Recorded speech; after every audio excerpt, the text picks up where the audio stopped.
বন্ধুরা, এই social media আমি প্রধানত যেটা দেখি, অসম্ভব জ্ঞান বিতরণ, বিশেষত যারা ধর্ম নিয়ে কাজ করেন তাদের ভীষণ বেশ ভালো রকম বিলাসিতার জীবনই যাপন করেন তাদের দেখে মনে হয়, তাদের পরিবেশ দেখে, তাদের দেখে।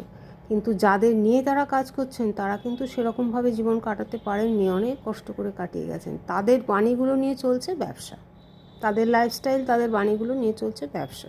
এবারে সোজা কথা, আমাকে হয়তো এই জন্য অনেকে অনেক গালাগালি দিতে পারেন, কোনো অসুবিধা নেই, সেটাই আমার পুরস্কার, জানবো আমি ঠিক কথাই বলেছি।